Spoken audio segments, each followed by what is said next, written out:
So here we have gone through various aspects of IC design methodology. So ऐसे कई सारे इसमें और भी कंपैरिजन हो सकते हैं जिसमें हम वर्कआउट करके बात कर सकते हैं. फिलहाल के लिए हम इसको यहाँ पर ही रखते हैं. And let me just have okay. So we have gone through this one IC design methodology. Now let me just focus upon what are the different steps which have been involved in RTL based design flow. Okay, हम यहाँ पर अलग अलग चीज़ें देखेंगे जो कि related to actually synopsis भी हो सकता है या आपका कैडेंस से भी हो सकता है या सीमेंस से भी हो सकता है. So over here we are going to have Cadence design flow. Now क्या आपने पिक्चर पहले बार देखा है? हाँ, ये वाला पिक्चर पहले देखा है, इमेज? ओके, नहीं देखा है, ठीक है. So over here we are having, we start from design specification. Okay, हम यहाँ पर डिजाइन स्पेसिफिकेशन से चालू होते हैं. डिजाइन स्पेसिफिकेशन मतलब क्या? What is this mean? Whatsoever the kind of IC integrated circuit you are looking for, उसके कुछ स्पेसिफिकेशन होंगे. से फॉर एग्जांपल हम छोटा सा एक एग्जांपल लेते हैं. Let's say I would like to design NAND gate. Okay, what are the specification of NAND gate? क्या स्पेसिफिकेशन हो सकता है NAND गेट के? Any idea? NAND gate simple सा गेट है, आपने पहले ही पढ़ा होगा, इसलिए मैंने सिंपल सी चीज़ रखी.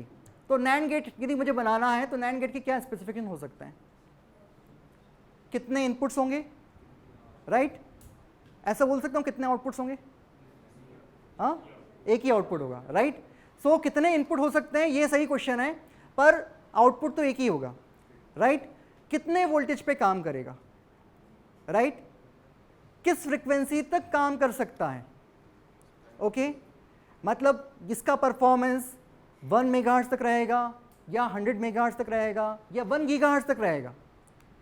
सो जब मैं बात करता हूँ आज के माइक्रो प्रोसेसर की, राइट, प्रोसेसर की, जो कि आप सुनते हैं कि अभी अल्ट्रा सीरीज चल रहा है, तो this transistors are switching in the gigahertz, right? Gigahertz frequency पे काम कर रहे हैं. इसका मतलब अंदर के जो लॉजिक सर्किट्स हैं वो भी गीगाहर्ट्ज पे काम कर रहे होंगे.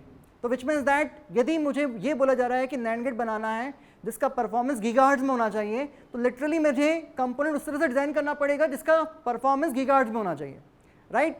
Apart from this frequency response और functional frequency, you just need to focus upon another aspect. कौन सा aspect?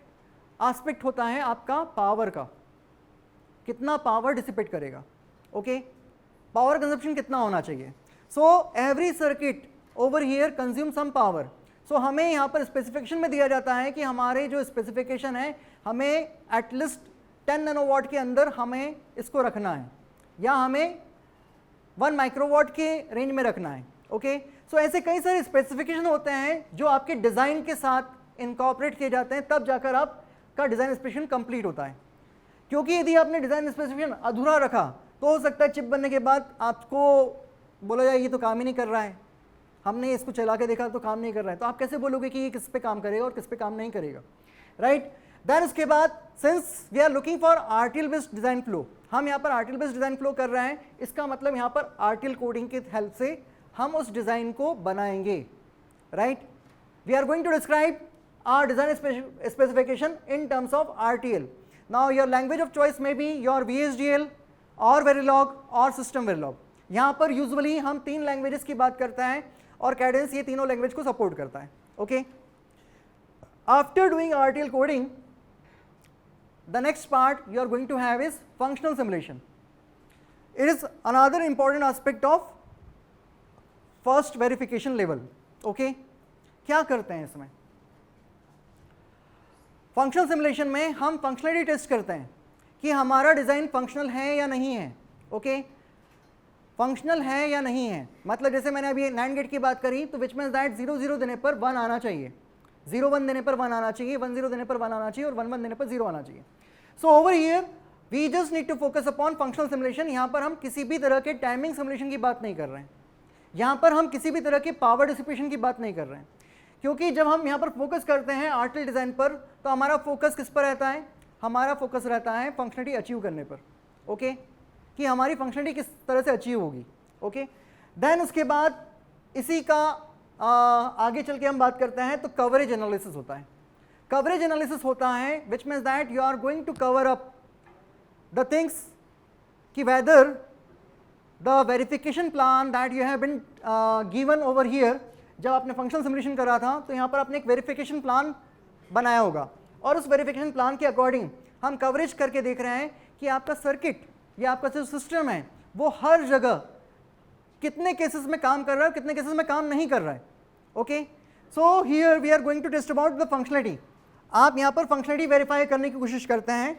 So over here you are doing coverage analysis. आप यहाँ पर कवरेज एनालिसिस कर रहे हैं कि आपके डिज़ाइन में क्या क्या ऐसे वेरिफिकेशन प्लान में बग्स हैं जो कि आपके डिज़ाइन को वेरीफाई नहीं कर पा रहे हैं.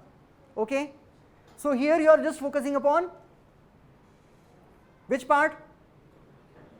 एनालिसिस. जो आपने वेरिफिकेशन प्लान बनाया है वो कितना सक्सेसफुल है. डिज़ाइन की बात नहीं कर रहे हैं यहाँ पर हम किसकी बात कर रहे हैं? वेरिफिकेशन प्लान की. कि आपने जो वेरिफिकेशन के लिए टेस्ट केसेस लिखे हैं वो टेस्ट केसेस कितने डिज़ाइन को कवर अप कर रहे हैं.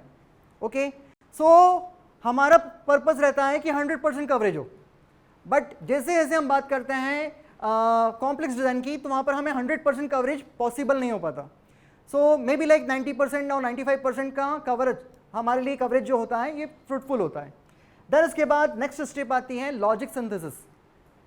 Logic synthesis which means that whatsoever the design that you have given over here, written over here, now what we want is we would like to infer the hardware out of it. हम चाहते हैं कि उसका hardware बन जाए. Okay, तो this tool will help me to synthesize my whole design. जो भी मैंने डिज़ाइन यहाँ पर कोड करा है उसको वो सिंथेसाइज करके हार्डवेयर के फॉर्म में लेकर आएगा. अभी तक हार्डवेयर के फॉर्म में नहीं लेके आया था. Now hardware over here is what? So अभी यहाँ पर हार्डवेयर कंप्लीटली हार्डवेयर की बात नहीं कर रहे हैं. यहाँ पर वो फिजिकल हार्डवेयर अभी नहीं आया है जो कि हमें चाहिए, पर यहाँ पर वो हार्डवेयर आया है जो कि आपके लाइब्रेरी जो आप यहाँ पर एसोसिएट करेंगे उससे मिलने वाला है. कि क्या आपका जो डिज़ाइन है आपने कोडिंग सही तरह से डिस्क्राइब करी है ताकि आपका हार्डवेयर बन जाए. ओके, देन उसके बाद आता है design for test synthesis. Design for test synthesis मतलब आप डिज़ाइन कुछ इस तरह से करना चाहते हैं कि आप यहाँ पर टेस्ट सर्किट इनकॉर्पोरेट करेंगे जिससे कि आप फील्ड में भी आने वाले समय में भी आपको, जैसे मान लो फील्ड में आपने डिप्लॉय कर दिया तो उस केस में भी आप टेस्ट कर सकते हैं. DFT बोलते हैं हम इसको. Okay, design for test.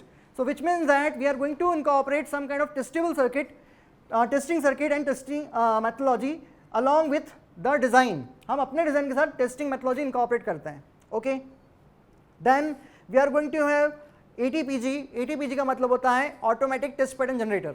Okay, here we are going to have vector generation with the help of which you are going to test your design. Okay, then here we are going to have logic equivalency. Logic equivalency मतलब क्या होता है कि जो आपने यहाँ पर RTL coding में लॉजिक सोचा था और जो इसने सिंथेसिस होने के बाद बनाया या जो उसने DFT करने के बाद करा है, क्या आपके लॉजिक में कोई चेंजेस तो नहीं आए, अभी भी वो इक्विवेलेंट नेचर का है या नहीं है. तो इसके लिए हम लॉजिक इक्विवेलेंसी चेक लगाते हैं. Okay, this could be done on multiple times. अलग अलग समय पे हम करते हैं ताकि हम वेरीफाई कर सकें कि कोई सर्किट में ऐसे चेंजेस तो नहीं आ रहे हैं जो कि आपके सर्किट को अलग कर रहे हैं, सेपरेट कर रहे हैं. Okay, then we are going to have power floor planning. What does this means? Floor planning. So like इस रूम में कुछ स्पेसिफिक अरेंजमेंट है, यदि आपको इसका अरेंजमेंट चेंज करके कुछ और करना है तो आप क्या करेंगे? टर्म यूज करेंगे फ्लोर प्लानिंग करना है. Okay, so similar to that when you are designing something over here you are going to cover up a area in the chip. आप चिप में एरिया कवर अप करेंगे तो आपके कौन से कंपोनेंट्स कहाँ पर होना चाहिए उसकी प्लानिंग आप फ्लोर प्लानिंग में करते हैं. Then you are going to have power planning. Power routing की प्लानिंग करते हैं. Then you are going to place all the design. Then after that you are going to perform clock tree synthesis. Again this is one of the important tasks that you are going to have. Clock tree synthesis किसके लिए होता है? So basically you are going to have some complex digital design. उस case में आप sequential circuits भी बनाते हैं और sequential circuits में आपके जो elements होते हैं कौन से होते हैं? Which elements I can call it as sequential elements? हाँ, आपने इस साइड से कुछ आवाज आई थी, किसी ने कुछ कहा? हाँ आपने कहा काउंटर्स। ओके, एलिमेंट्स कौन से होंगे उसके अंदर? काउंटर्स उसका एक एप्लीकेशन पार्ट है। काउंटर्स किससे बना है? पर डिजिटल पढ़ा होगा ना। सो फ्लिप फ्लॉप्स, राइट, है ना? तो flip flops are based called as sequential elements. So over here हमें यदि मान लीजिए डिजाइन में बहुत सारे फ्लिप फ्लॉप्स लग रहे हैं, अब बहुत सारे फ्लिप फ्लॉप्स लग रहे हैं, इसका मतलब क्या होगा कि आपके इस फ्लिप फ्लॉप बेस्ड सर्किट को क्लॉक देनी होगी। ओके, आपके इस फ्लिप फ्लॉप बेस्ड सर्किट को क्लॉक देनी होगी। तो मान लेता हूं कि मेरे डिजाइन में मान लीजिए कि 1000 फ्लिप फ्लॉप्स लग रहे हैं। अब 1000 फ्लिप फ्लॉप्स को मैं कहीं प्लेस करता हूं, मान लो ये मेरा भी फिलहाल के लिए आईसी का एक वो एरिया है, और यदि मैं प्लेस करता हूं तो विच means that what will happen कि आपका कुछ सिग्नल, क्लॉक का सिग्नल जल्दी पहुंच जाएगा किसी पर और किसी पर लेट पहुंचेगा, right? So as a designer what you want is, you want that every flip flop should get same clock at the rate of same timing, मतलब सेम टाइम पे सारी क्लॉक्स मिलना चाहिए सभी एलिमेंट्स को।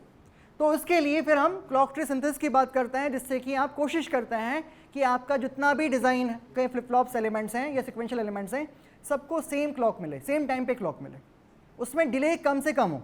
Okay, then you perform routing. उसके बाद आप राउटिंग करते हैं। राउटिंग के बाद फिर से हम एक एनालिसिस करते हैं जो कि हम बोलते हैं static timing analysis. Now this one of the analysis, this is another type of analysis. Over here you are going to work upon functional verification, over here you are going to work upon timing verification. क्या आपके circuit timing को verify करते हैं या नहीं करते हैं? तो यहाँ पर हम कोई भी वेरिफिकेशन प्लान नहीं बनाते हैं, बट यहाँ पर हम टूल को फोर्स करते हैं कि हमें चेक्स करके बताएं कि हमारी फ्रिक्वेंसी ये है, इस फ्रिक्वेंसी पे कोई इशू तो नहीं आ रहा है। Okay, then finally you are going to have gate level simulation. Gate level simulation which means that it consists of multiple parts. So for example, you will be having like timing analysis, you will be having circuit which consists of parasitics.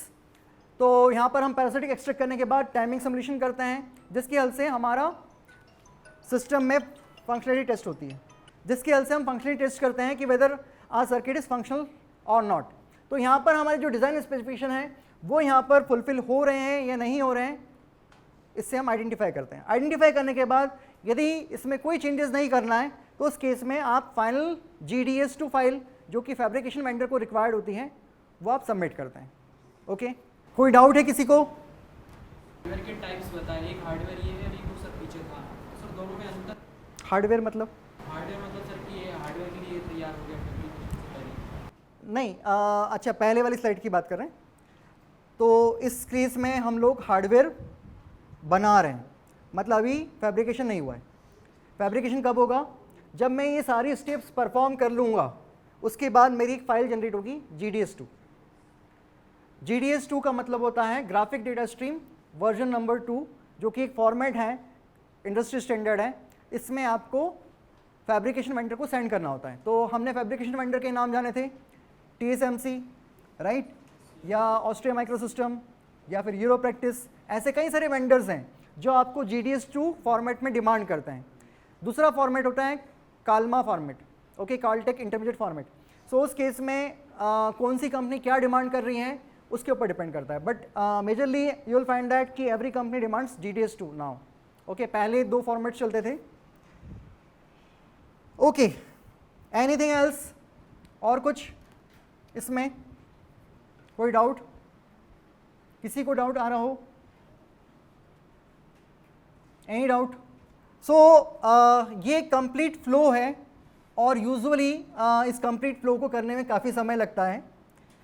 यहाँ पर हम एक quick overview type देख रहे हैं। आपको मैं अभी मैंने सारी चीज़ें यहाँ पर सिर्फ स्टेप्स बताए हैं, हर स्टेप पर कहीं ना कहीं कुछ टूल्स इनकॉर्पोरेट होता है। हम अब उनकी बात करेंगे कि कौन से टूल्स का यूसेज कहाँ पर आएगा। ओके, सो डिज़ाइन स्पेसिफिकेशन।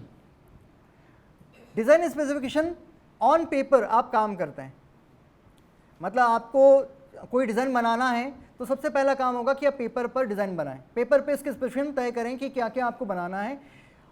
डिज़ाइन स्पेसिफिकेशन कौन गवर्न करता है? Who governs design specification? So initial level पर कंपनीज, एंड जब मान लीजिए कि कंपनीज ने पहली बार प्रोडक्ट निकाल दिया, अब कोई दूसरी कंपनी उसको रिप्लिकेट करना चाहती है तो उससे बेटर रिप्लिकेट करेगी या उससे बेटर बनाएगी। तो बेटर बनाने के लिए कौन होगा? कहाँ से स्पेसिफिकेशन तय होंगे? यूज़र्स से। यूज़र्स की डिमांड क्या है? तो से फॉर एग्जांपल यूज़र चाहता है कि नहीं मुझे और फास्ट चाहिए, तो फास्ट यूज़र बताएगा।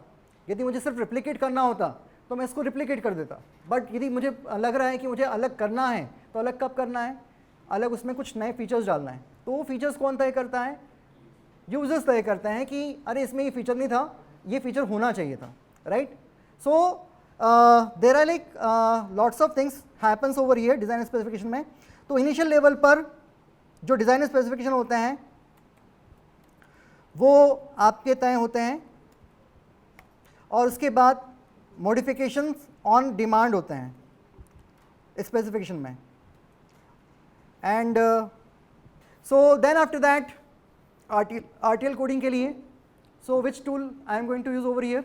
RTL कोडिंग के लिए नहीं, टूल कैडेंस का कोई टूल है जो वेरिलॉग? नहीं। So usually you right on notepad, आप नोटपैड पे लिखते हैं, इसके लिए कैडेंस कोई टूल आपको नहीं देता है। आपके जो भी लैंग्वेज में कोई कोड लिखना है तो आपको यहाँ पर नोटपैड यूज़ करना होगा। कंपनी आपसे चाहती है कि आपको क्या आना चाहिए? यहाँ पर आपको VI पे काम करते आना चाहिए। Okay, so let me just open you a VI editor. So expectation आपकी कंपनी से रहते हैं कि VI पे काम करते आना चाहिए। तो let's say VI NAND to input.v. So this is a kind of editor where you are going to write it. आपको इसमें लिखना है। ओके, तो say for example everybody knows about Verilog. Verilog पता है? कितने लोगों को वेरिलॉग पता है? ओके, एक। Okay, anybody else? VHDL? Okay, so don't worry about that. So यहाँ पर मैं कुछ लिखने की कोशिश कर रहा हूँ पर लिखा नहीं रहा है, राइट? मैं टाइप करने की कोशिश कर रहा हूँ, लिख नहीं रहा है, तो इसलिए यहाँ पर थोड़ा सा आपको इससे फैमिलियर होना होता है, तब जाकर आप इस पर लिख सकते हैं। ओके, सो मॉड्यूल इसलिए मैंने कहा कि इंडस्ट्री को जो नीड होती है, एटलीस्ट आपको इनिशियल लेवल पर VI एडिटर और लिनक्स की फैमिलियरिटी होना चाहिए, बिकॉज कैडेंस के मैक्सिमम टूल्स लिनक्स पर आते हैं। Okay, module NAND underscore to input, and over here I just need to declare the ports. So let's say we are having ports A, B and C. Then after that we are going to have type कि इसमें input कौन सा है और output कौन सा है। सो हम आउटपुट और इनपुट डिक्लेयर करेंगे। Then after that we will be declaring the functionality of the design. So assign is a keyword, and assign output C is equals to, here I am going to use assignment operator, and we are going to assign the functionality of NAND gate. So A and B, and इसका मुझे inversion करना होगा। So inversion करने के लिए tilde operator होता है for not, and with this my design ends. Okay, इस तरह से मैं एक वेरिलॉग का कोड लिखता हूँ। अब कोड लिख लिया, next process is save it. तो यहाँ पर कंट्रोल एस नहीं चलता है, कंट्रोल सी नहीं चलता है, तो यहाँ पर सेव करने का मेथड दूसरा है। यहाँ पर अभी मैं किस मोड में हूँ? इंसर्ट मोड में हूँ। इंसर्ट मोड से मुझे बाहर आना होगा, उसके लिए मैं एस्केप प्रेस करूँगा और कॉलन लगाऊंगा। So now you will find that there is a colon over here, and after that to save it I just need to write W for writing the file, and if I would like to quit it, WQ. तो save and quit. Okay, इस तरह से आपकी file save हो गई। अब ये file जहाँ पर भी सेव हुई है आपको उसका पाथ पता होना चाहिए ताकि आप आगे की फंक्शनलिटी कर सको, right. So this just quick intro for how to write Verilog code. यहाँ पर अभी हम वेरिलॉग नहीं सीख रहे हैं, हम यहाँ पर अभी फिलहाल फोकस कर रहे हैं कि हमें टूल में क्या क्या करना है। ओके, तो हमने आरटीएल कोड लिख लिया। अब यहाँ पर आरटीएल कोड जो लिखा है उसमें किसी भी तरह का हमने स्पेसिफिकेशन की बात नहीं कही, हमने किसी भी तरह की कंस्ट्रेंट्स की बात नहीं कही। सो अभी फिलहाल कंस्ट्रेंट्स या हम स्पेसिफिकेशन की बात नहीं करते हैं, हम अभी फंक्शनलिटी की बात करते हैं। ओके, सो कमिंग नेक्स्ट, कौन कौन से टूल्स आपके कैडेंस के यहाँ पर यूज़ में आते हैं। So RTL to GDS design flow में you will need Genus, Modus, Conformal LEC, Xcelium, Innovus, Tempus. Okay, तो ये कई सारे टूल्स हैं जिनका आपको जब आप आरटीएल टू जीडीएस फ्लो करते हैं तो ये कंप्लीट फ्लो के टूल्स के पार्ट हैं। Okay, so here Genus is used for synthesizing the hardware. Genus का यूज़ सिंथेसिस के लिए होता है, लॉजिक सिंथेसिस की जो प्रोसेस होती है उसमें हम जेनस का यूज़ करते हैं। देन मोडस का यूज़ हम करते हैं डीएफटी के लिए। Okay, so whenever you are looking for design for test kind of aspect then you have to perform with the help of Modus. देन उसके बाद कन्फॉर्मल एलईसी। कन्फॉर्मल एलईसी का पर्पस होता है कि आप लॉजिक इक्विवेलेंसी चेक जो multiple steps में परफॉर्म होता है उसकी हेल्प से हम यहाँ पर प्रूव करने की कोशिश करते हैं कि हमारा जो लॉजिक है, हमने जो डिज़ाइन बनाया था उससे मीट करता है या नहीं करता है, वो चेंज तो नहीं हो गया, कहीं टूल ने ऐसा तो नहीं करा कि कुछ एक्स्ट्रा इनकॉर्पोरेट कर दिया जो हमने सोचा ही नहीं था। तो हम यहाँ पर लॉजिक इक्विवेलेंसी चेक करते हैं। यहाँ पर किसी भी तरह का सिमुलेशन या पैटर्न जनरेशन का पार्ट नहीं होता है, यहाँ पर मैथमेटिकल अप्रोच से हम इक्विवेलेंसी चेक करते हैं कि हमारे जो सर्किट है, हमने जो यहाँ पर जेनस के पहले हमने बताया था, आरटीएल कोड करा था, वो अभी भी इक्वल है या नहीं है। देन उसके बाद आता है एक्सेलियम। एक्सेलियम का पर्पस होता है टू व्यू और to simulate your design and view your waveform. आप जो भी आप सिमुलेशन करना चाहते हो उसका सिमुलेशन एक्सेलियम टूल करता है and after that you are going to perform some kind of thing with the help of which you are able to view the waveform, आप waveform view कर सकते हैं। Then इनोवस। इनोवस का पर्पस होता है कि जो भी आपने अभी तक आरटीएल डिज़ाइन बनाया था तो हमारी जो नेक्स्ट स्टेप थी कौन कौन सी, flow planning, placement, routing, okay, power planning, clock tree synthesis, ये सारी चीज़ें आपकी इनोवस में आती हैं। ओके, इनोवस के बाद हम आते हैं टेम्पस में। टेम्पस आपका एसटीए का पार्ट होता है and finally after STA you are again using Xcelium to perform simulation again. Okay, तो इस तरह से इसमें एक आध टूल मैंने शायद नहीं लिखा होगा, Quantus. So Quantus is use for QRC extraction. Okay, Quantus का यूज क्यूआरसी एक्सट्रैक्शन के लिए किया जाता है।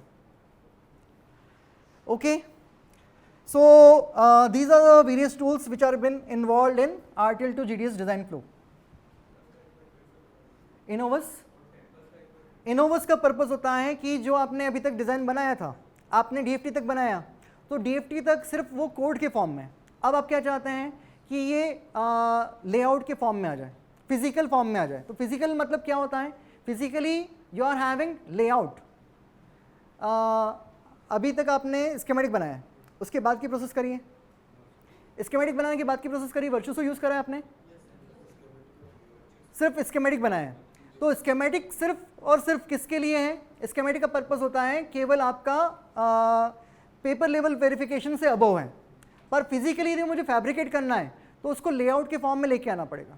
तो यहाँ पर क्या होता है, इनोवस उसमें असिस्ट करता है हमें कि वो लेआउट के लिए जो भी चीज़ें लाइब्रेरी को लेना है या आपने जो बनाई हैं उसके अकॉर्डिंग वो लाइब्रेरी से कंपोनेंट्स उठाता है and after that it places all those thing and gives you opportunity for putting some constraints कि पावर प्लानिंग कैसे करना है, क्लॉक ट्री सिंथेसिस कैसे करना है, राइट, फ्लो प्लानिंग में कहाँ कहाँ क्या क्या चीज़ें आएगी, वो सब कुछ आपको इनोवस करके देता है।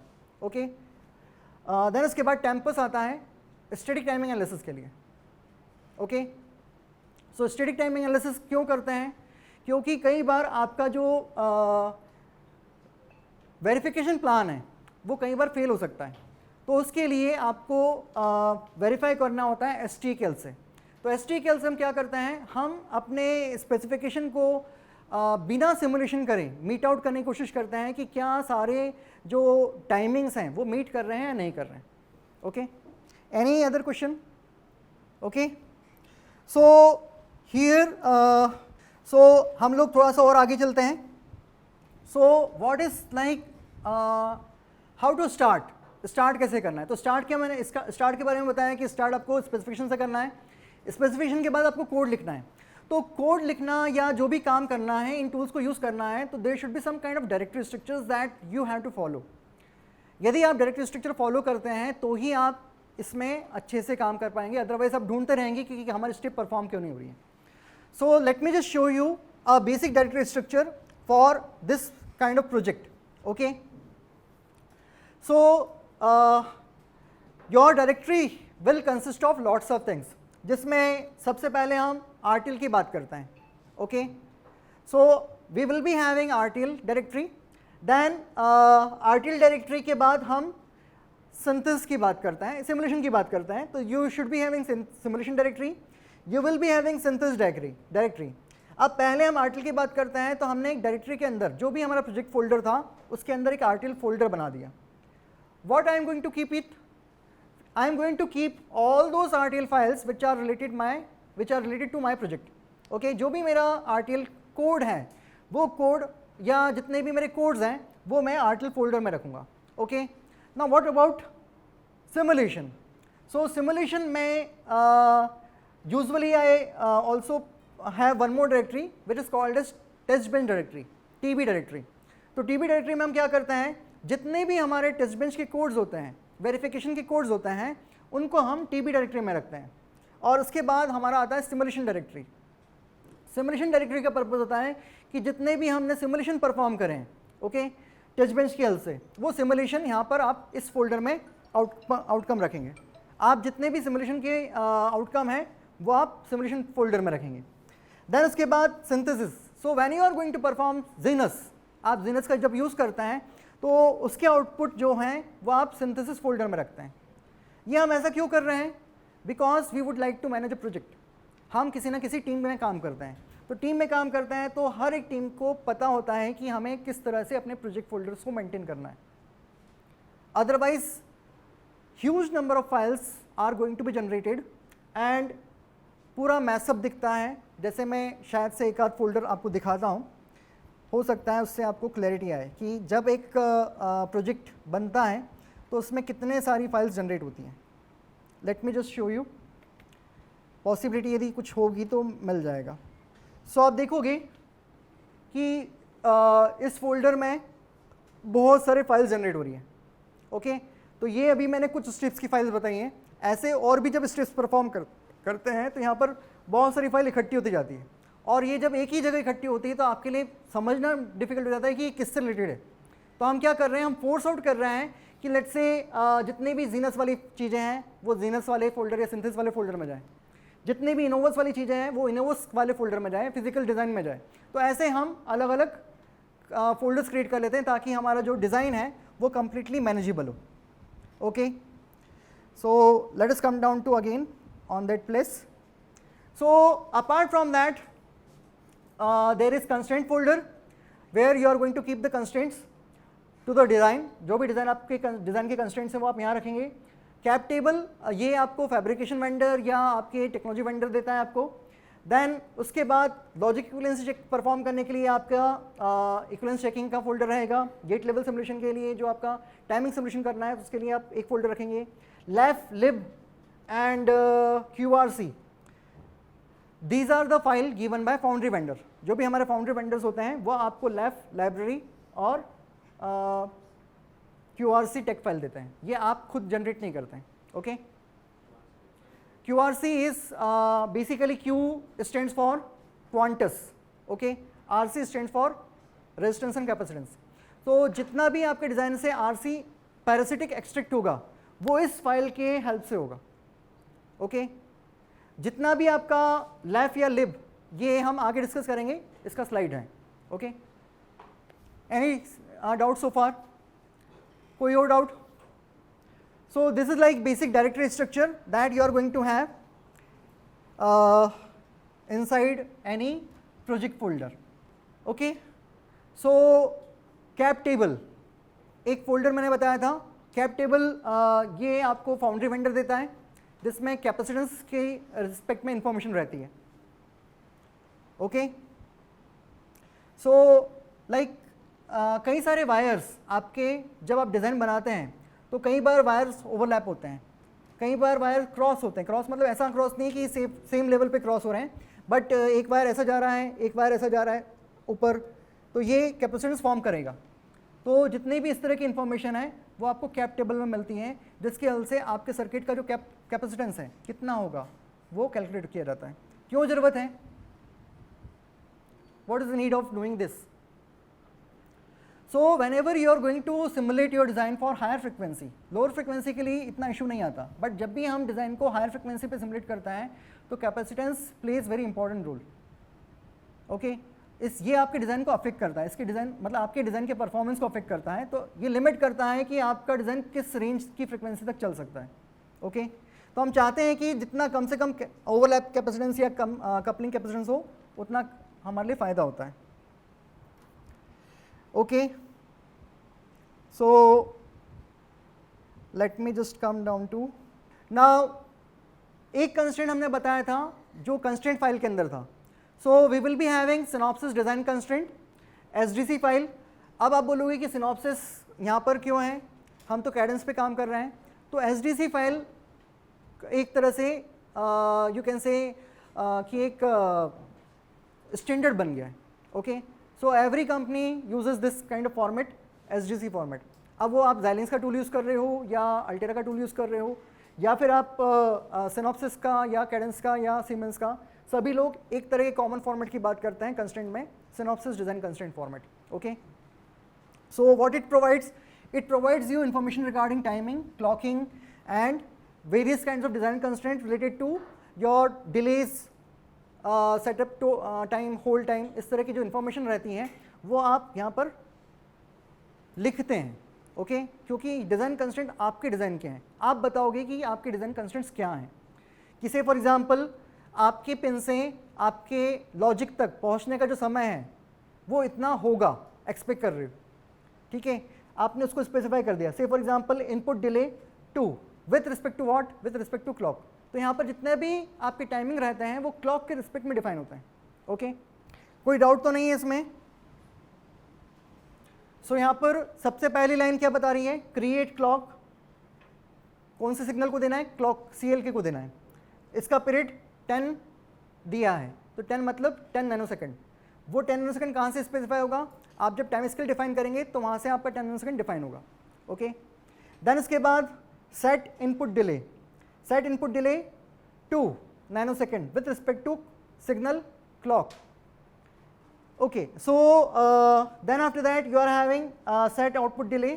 So हम आउटपुट पोर्ट को सॉरी हम इसकी बात कर रहे हैं इनपुट डिले की, तो कौन से पोर्ट की हम बात कर रहे हैं, डेटा इनपुट की बात कर रहे हैं। तो डेटा इनपुट का जो डिले है with respect to clock 2 nanosecond का है। ओवर हियर हम बात कर रहे हैं कि जो हमारा डेटा आउटपुट पोर्ट है क्लॉक के रिस्पेक्ट में यहाँ पर 1.5 डिले के बाद पहुँचेगा, राइट। तो इस तरह से हमने डिलेज की इंफॉर्मेशन या टाइमिंग की इंफॉर्मेशन डिज़ाइन कंस्ट्रेंट में लिखते हैं हम। तो ये फाइल हम खुद प्रिपेयर करते हैं। Then we will be having LEF is your library exchange format. Its purpose is to provide physical abstract view of cells and macros. कौन सा टूल यूज़ करता है, तो इनोवस यूज़ करता है। ओके, तो LEF कौन प्रोवाइड कर रहा है, LEF file is been provided by technology vendor. Okay, ये जो फाइल है इसके अंदर आपके इंफॉर्मेशन रहती है स्टैंड सेल्स की, जिसके हेल्प से आपका आर्टिकल डिज़ाइन जो सिंथेसिस टूल है उसको यूज़ करता है या इनोवस टूल यूज़ करता है, जिसके हेल्प से आपका डिज़ाइन फिजिकल फॉर्म में, लेआउट के फॉर्म में बनता है। Okay, then after that we are having lib file. The purpose is to provide the logical and timing and power view of a cell. Okay, which tool is being using, Zenus and Tempus. Okay, so what it contains, so logical functions जितने भी आपके AND और NAND और then flip flops latches वगैरह हैं उनकी information आपके यहाँ पर रहेगी। देन ये मुझे बताता है सेल टाइमिंग डिलेज क्या क्या है, जिसमें मुझे setup time, hold time, then sleeve, loading effect, then it provides me information about powers, okay, then it provides me information about operating modes. So there are like various modes we are having, slow, fast, or you are having different voltages, or you are working on different timing. So tempest के लिए different temperature. So temperature के लिए यहाँ पर हम information provide करते हैं कि हमारा जो circuit है वो किस temperature range में काम कर सकता है. So whenever you are going to design any IC, you have to verify on temperature also कि आपको let's say आपने बोला कि मेरा जो device बनने वाला है commercial range में काम करेगा, commercial grade में काम करेगा, which means that it should work up to at least 60 degree or 75 degree centigrade, okay, या इवन कुछ कंपनीज 85 डिग्री सेंटीग्रेड तक क्लेम करती है, ओके. सो यदि मिलिट्री ग्रेड का है तो may be like 115 degree centigrade और 120 डिग्री सेंटीग्रेड. यदि स्पेस के लिए है तो हो सकता है कि मोर देन 150 डिग्री सेंटीग्रेड पर काम करें. तो ऐसे कई सारी इन्फॉर्मेशन आपको मिलती हैं जो कि आपको लिबर्टी फाइल में या लिब फॉर्मेट में मिलती है, ओके. Anything else? सो यहाँ पर हम स्टॉप करते हैं अपने सेशन को.